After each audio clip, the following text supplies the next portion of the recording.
नाज़रीन किराम अस्सलामु अलैकुम वरहमतुल्लाहि वबरकातुहू। आप देख रहे हैं नासरी मीडिया यूट्यूब चैनल। जो साथी इस चैनल पर नए हैं वो चैनल को सब्सक्राइब करके बेल आइकन ज़रूर दबाएं। मुस्लिम हाई स्कूल वाक़ई Bihar state Urdu teacher association की ज़िला इकाई के ज़ेर एहतमाम नायब रियासती सदर मोहम्मद काजिम अशरफ़ी की क़यादत में उर्दू के साथ बिहार सरकार के ज़रिए मुतासिबाना रवैया इख्तियार करने, उर्दू को इख्तियारी मज़मून करार देने और उसकी लाज़मियत ख़त्म करने की साजिश को लेकर एक सलफ़ी एहतजाज किया गया और सरकार से नोटिफिकेशन में तब्दीली लाने पर ज़ोर दिया गया। इस मौके पर काजिम अशरफ़ी तंजीम के सदर ज़िला सदर मोहम्मद इसराइल, हाफिज़ शहजाद, मोहम्मद अज़हरुद्दीन, नैयर निसार, मोहम्मद ज़ैनुल हक़, मोहम्मद मक़सूद वग़ैरह ने उर्दू के साथ हक़ तलफ़ी पर नाराज़गी जताई। देखिए नासरी मीडिया के साथ भागलपुर से कमर अमान की ये रिपोर्ट। बांग्ला, संस्कृत और उर्दू को इख्तियारी ज़ुबान बना दिया गया है कि जहाँ पर 40 तलबा होंगे वहीं पर इन तीनों में से किसी एक ज़ुबान के टीचर को बहाल किया जाएगा, जो उर्दू के लिए सौतेलापन है। इस सिलसिले में आप क्या कहना चाहते हैं नासरी मीडिया से? जी, मैं मोहम्मद ज़ैनुल हक़, मीडिया इंचार्ज बसंता भागलपुर। मैं ये कहना चाहूँगा कि उर्दू ज़बान के लिए स्पेशल सीटें हुआ करती थी हायर और सेकेंडरी स्कूलों में, लेकिन आज उसको ऑफिशियल पेपर में डाल करके उर्दू ज़बान सीखने वालों के साथ हक़ तलफ़ी है। ये नाइंसाफ़ी है उर्दू ज़बान के साथ। मैं समझता हूँ कि हिंदुस्तान के अंदर उर्दू ज़बान का एक बड़ा पैमाना है और हमारे बिहार के अंदर सरकारी ज़बान की ये दूसरी सरकारी सतह की ज़बान है। मैं सरकार से ये आपके चैनल के द्वारा मुतालबा करता हूँ कि सरकार हमारे उर्दू ज़बान के साथ जो गलत रवैया इख्तियार कर रही है, सौतेला व्यवहार कर रही है, इनसे वो बाज आए और उर्दू ज़बान के लिए 40 बच्चों पर या फिर उर्दू ज़बान के लिए जो पहले से सीटें हुआ करती थी, जिस तरीके से वो उन खाली ओहदों को उर्दू ज़बान के लिए मुकर्रर करें ताकि उर्दू ज़बान सीखने और सिखाने लॉकडाउन में उर्दू के साथ जो सौतेला सलूक किया गया है, इसके लिए ये अनोखा एहतजाज कर रहे हैं। क्या ये आवाज़ सरकार तक आपकी जाएगी? जी, ये आवाज़ तो बिल्कुल जानी चाहिए। आप लोगों के माध्यम से मैं ये बताना चाहता हूँ कि सरकार को ये हमेशा सोचनी चाहिए कि ये उर्दू लैंग्वेज जो है हमारी एक हिंदुस्तानी लैंग्वेज है, हिंदुस्तानी भाषा है। इस भाषा के साथ कोई भेदभाव सरकार को नहीं करनी चाहिए, क्योंकि इस लैंग्वेज का इस्तेमाल सिर्फ बिहार में ही नहीं बल्कि पूरी हिंदुस्तान में उर्दू लैंग्वेज का इस्तेमाल होता है। और सरकार जो हर जगह, हर इदारा, हर स्कूल से इस उर्दू भाषा को हटाने की जो कोशिश कर रही है, ये जो साजिश रच रही है, इनका खामियां उनको आने वाले विधानसभा चुनाव में भुगतना पड़ जाएगा। इसलिए सरकार से ये हमारी गुजारिश है कि जितना जल्दी हो सके उर्दू भाषा को हर स्कूल, हर विद्यालय में लागू करने की जहमत गवारा करें, नहीं तो आने वाले चुनाव में उनको इसका खामियां भुगतना पड़ेगा। मैं Mohammad Azharuddin, Bhagalpur, Bihar state Urdu teacher association, Bhagalpur जिला इकाई। उर्दू के साथ सौतेला सलूक किया जा रहा है और उर्दू को इख्तियारी मजमून बनाया जा रहा है। इस सिलसिले में आपने क्या कदम उठाया है? हाँ, यही हम आप मीडिया बंधु के द्वारा कहना चाहते हैं कि सरकार इससे पहले हाई स्कूल में और उच्चतर माया हाई स्कूल में, विद्यालय में ये सीट हुआ करती थी, यूनिट होती थी। इसमें टीचर लोग बहाल होकर जाते थे। बाकायदा बहाली के टाइम उर्दू के लिए अलग से सीट हुआ करती थी। ऑप्शनल में जो चीज़ है पहले से थी, लेकिन इस बार इन्होंने उर्दू को भी उसी में डाल दिया है, जिसका नतीजा ये होगा कि उसमें बहाली नगण्य होगी। और ये बहुत ही साजिश के तहत किया गया है। ये इसकी होशियारी हम लोग समझ रहे हैं और हम लोग इनको बताएंगे कि हमारी इसके पीछे क्या रणनीति चल रही है, सरकार हम लोगों क्यों खिलाफ है, इस तरह का क्यों करे, किस मानसिकता के तहत कर रही है। ऐसा नहीं करना चाहिए, जबकि उर्दू बिहार राज्य की दूसरी राज्य भाषा है और इसके साथ इस तरह से क्या उसकी होशियारी को कोई समझ नहीं रहा। हम लोग खूब अच्छे से समझ रहे हैं। ये सड़क से लेके सदन तक इसकी आवाज जाएगी और इनको हम आने वाले इलेक्शन में बताएंगे कि हम क्या कर सकते हैं। बिहार में उर्दू को इख्तियारी ज़ुबान बना दिया गया है, जिसके लिए सारे बिहार में एहतजाज हो रहा है। आप लोगों ने भी, आपकी तंजीम ने एहतजाज का नया रास्ता इख्तियार किया है। इस सिलसिले में आपका जो एहतजाज करने का अंदाज है, क्या आपकी आवाज़ सरकार तक पहुंचेगी? अभी मौजूदा वक्त में क्योंकि कोरोना की मारामारी है और उसकी वजह से लगातार लॉकडाउन लग रहा है, इस वजह से हम लोग जो बड़े पैमाने पर तो एहतजाज नहीं कर सकते, इसलिए हमने ऐसा रास्ता इख्तियार किया है जिसे कोरोना के मौजूदा हाल में उसके नियम के मुताबिक हम उसके जो भी अहकामात हैं सरकार के, उसका अमल करते हुए अपनी बात पहुंचा सकें। अभी ये हमारी कोशिश है और हम इस कोशिश को तो जारी रखेंगे, और अगर लॉकडाउन खत्म होने से पहले अगर हमारी मांगे नहीं पूरी होती है तो फिर हम बड़े पैमाने पर इस एहतजाज को आगे भी जारी रखेंगे जब तक हमारी बात मुकम्मल नहीं हो जाए। उर्दू की इंसाफ के लिए आप सेल्फी एहतजाज कर रहे हैं, क्या ये आपकी आवाज़ सरकार तक पहुंचेगी? बिल्कुल पहुंचेगी। इस पोस्टर विद सेल्फी एहतजाज को हम लोग ज़्यादा से ज़्यादा व्हाट्सएप, फेसबुक, ट्विटर वगैरह सोशल मीडिया के ज़रिए हम सरकार को पहुंचाने का काम करेंगे, और सरकार को इसके साथ ही साथ एक मेमोरेंडम भी पेश करेंगे। इसमें हमारी मांगे होंगी उसके साथ नाइंसाफी ना हो, हक़-तलफ़ी ना हो, और बिहार सरकार सेकेंडरी और हायर सेकेंडरी स्कूलों में उर्दू के लिए माकूल ओहदा दे, उर्दू के लिए मुनासिब ओहदा दे, और बिहार के सभी स्कूलों में उर्दू असातिज़ा की बहाली करेंगे। इसके एहतजाज के लिए जो आप लोगों ने कदम उठाया है, इस कदम को मुस्तहसम करने के लिए क्या क्या आपने कर रखा है? इस कदम को मुस्तहसम करने के लिए हमारी तंजीम की तरफ से, हमारे एसोसिएशन की तरफ से हर मुनासिब उपाय किए जा रहे हैं। हम लोग कोशा हैं कि इस एहतजाज को, इस प्रोटेस्ट को जारी रखें तब तक जब तक कि सरकार हमारी मांग नहीं लेती। क्या आपको लगता है कि आपका मुतालबा पूरा होगा? इंशाअल्लाह हमें उम्मीद कभी है कि हमारा मुतालबा पूरा होगा। अगर सरकार हमारे इस मुतालबे को नहीं मानती और इस मसले का हल नहीं निकालती तो हम आइंदा असेंबली इंतखाब में सरकार को इसका जवाब देंगे। वहीं राष्ट्रीय कांग्रेस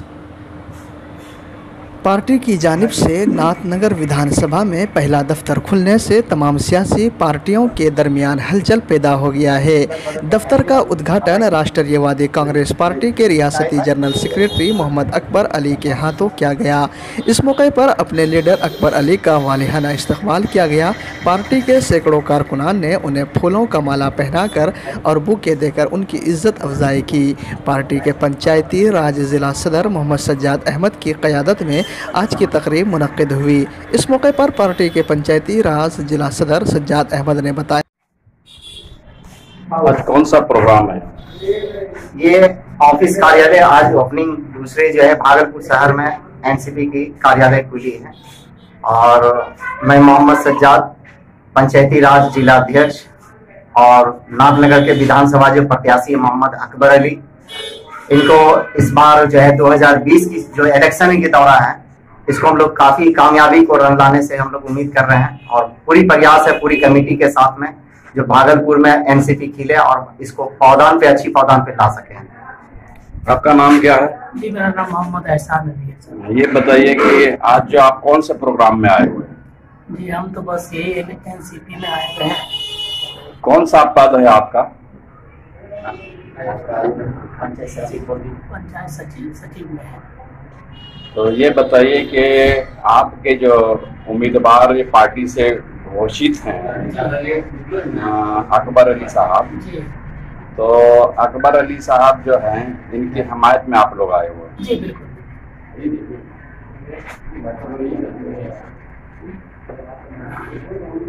ये बताइए कि आपको पार्टी ने उम्मीदवार बना दिया है, क्षेत्र में आप अभी क्या कर रहे हैं? क्षेत्र में जो हमारी मेहनत चल रही है और जितने भी हमारे कार्यकर्ता हैं, जहाँ तक है नाथनगर विधानसभा की बात हो रही है, सिर्फ नाथनगर विधानसभा पर जितने भी हमारे कार्यकर्ता अपने दिल से सबसे पहला जिस तरह से इन्होंने काम जो वर्क कर रहे हैं उनके के लिए मैं अपने कार्यकर्ता का तहे दिल से शुक्रिया मैं अदा कर रहा हूँ, जो रात दिन हो तो घर घर जाकर के जिस तरह से अपनी मेहनत को वो कामयाब कर रहे हैं और घर घर जाकर के परचम अपनी लहरा रहे हैं राष्ट्रवादी कांग्रेस पार्टी की तरफ से। आज हमारे लिए नहीं, वो खुद अपने के लिए मेहनत कर रहे हैं।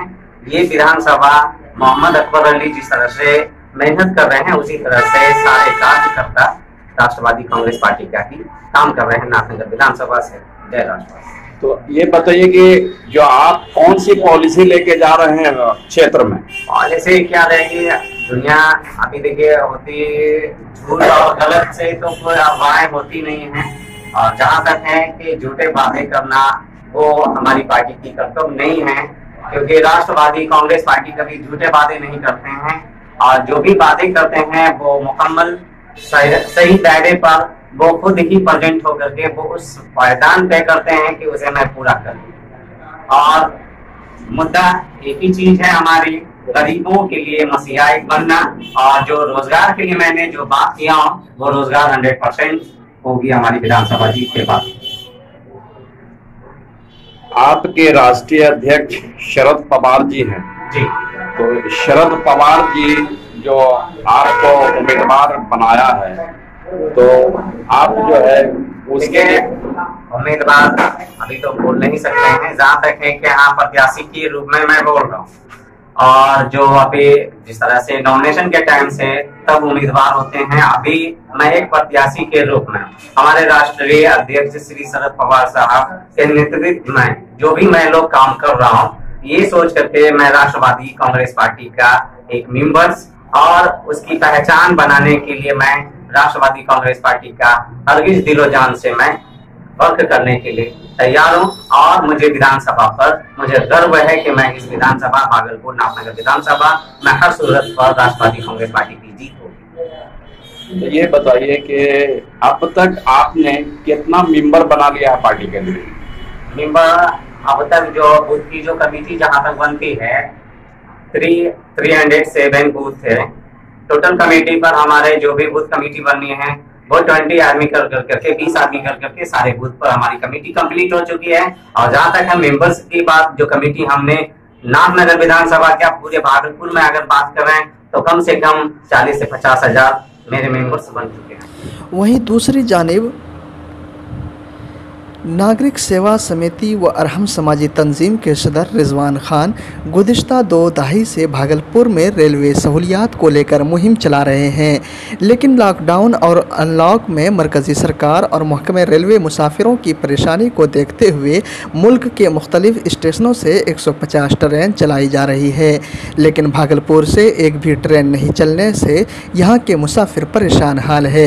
इसी मसाइल को लेकर सीनियर समाजी कारकुन व नागरिक सेवा समिति के सदर रिजवान खान ने कोरोना जैसी मुहलिक बीमारी व सरकारी हिदायत को मद्देनज़र रखते हुए अपनी रिहाइशगाह हुसैनपुर वाक़ एक रोज़ा भूख हड़ताल करके महकमे रेलवे और मरकज़ी सरकार से मुतालबा किया है कि भागलपुर से भी ट्रेनें जारी की जाए।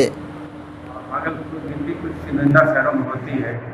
22 मार्च 2020 से लॉकडाउन होने के बाद अब तक ट्रेनें बंद हैं, जबकि अनलॉक 1, 2, 3 हुआ, इसमें 150 ट्रेनें देश भर में चलाई जा रही हैं। भागलपुर को एक भी ट्रेन नहीं मिली, और एक ट्रेन है तो गुवाहाटी दिल्ली जो पहले चलती थी, जिसमें पहले भी लोगों भागलपुर के लोगों को जगह नहीं मिलता था, वो ट्रेन दी गई है। यहाँ पर हर दिन सारी जो ट्रेनें देश भर की चलने वाली, उसमें हर दिन 200-300 वेटिंग होता था, जबकि एक ट्रेन में 24 डब्बा होता है। लगभग 2,500 से 3,000 यात्री एक गाड़ी में जाते हैं। भागलपुर से ऐसी 10-12 गाड़ियाँ रोज खुलती हैं। आप समझ सकते हैं भागलपुर के लोगों को कितने तकलीफों का सामना करना पड़ रहा है। लेकिन यहाँ के जो जनता के जनप्रतिनिधि हैं और जो जनता के सेवक हैं, उन्होंने भी कहीं किसी तरह से आवाज नहीं उठाने का काम किया। इसके वजह से आज भागलपुर के लोग परेशान हैं। भागलपुर का व्यवसाय पूरी तरह से खत्म हो चुका है या बंद हो चुका है, क्योंकि रेल चलने की वजह से रेल एक सबसे बड़ा एक यातायात का साधन है लोगों के आने जाने का, और जब बंद हो जाती है तो आप पूरी तरह से कट जाते हैं। और यही हालत भागलपुर की है। न भागलपुर में माल आ रहा, न कोई ग्राहक आ पा रहे हैं। आप भागलपुर में देखेंगे सड़कों पर भीड़ है, लेकिन दुकानों में ग्राहक नहीं है। तो इसका मतलब ये हुआ कि भागलपुर को सीधे सीधे भागलपुर के साथ कहीं न कहीं सौतेला व्यवहार हो रहा है, जिसके खिलाफ हम आज एक दिवसीय धरने पर बैठकर आवाज उठा रहे हैं। इसके लिए मैंने पीयूष गोयल से मांग की थी, उनको लगातार कहीं ट्वीट किया और कल माननीय प्रधानमंत्री जी को भी लिखा कि जब देश भर में अनलॉक शुरू हो गया है, देश भर में ट्रेनें चल रही है, ट्रकें बसें चल रही है, गाड़ियाँ चल रही है, लोग चल रहे हैं, तो फिर ट्रेनें क्यों नहीं चलाई जा रही भागलपुर? इसलिए हमारी मांग है कि देश के प्रमुख शहरों के लिए जल्द से जल्द ट्रेनें शुरू की जाए, ताकि भागलपुर के लोग जो देश भर में इधर उधर रहते हैं, जो घर आना चाहते हैं या जो भागलपुर से जाना चाहते हैं, या व्यवसायिक लोग हैं, उनको जो है यातायात का जो साधन है, जो रेल एक बड़ा साधन है, वो आसानी से उपलब्ध हो जाए, जिससे जो कारोबार लोगों को खत्म हो गया, रोजगार खत्म हो गया है, लोग पढ़ने जाने वाले हैं, व्यवसाय करने वाले हैं, नौकरी करने वाले हैं, सारा जो बंद है वो फिर से सुचारू रूप से जो है रास्ते पर आ जाए। इसके लिए आज हम सुबह 11 से 4 तक बैठेंगे और ये मांग हमारी लगातार चलती रहेगी। इसके लिए अगर आज मैंने एक दिन को बात किया, अगर हमको आमरण अनशन भी करना पड़े तो उसके लिए हम आगे भी करेंगे। रेलवे लाइफ लाइन कहा जाता है।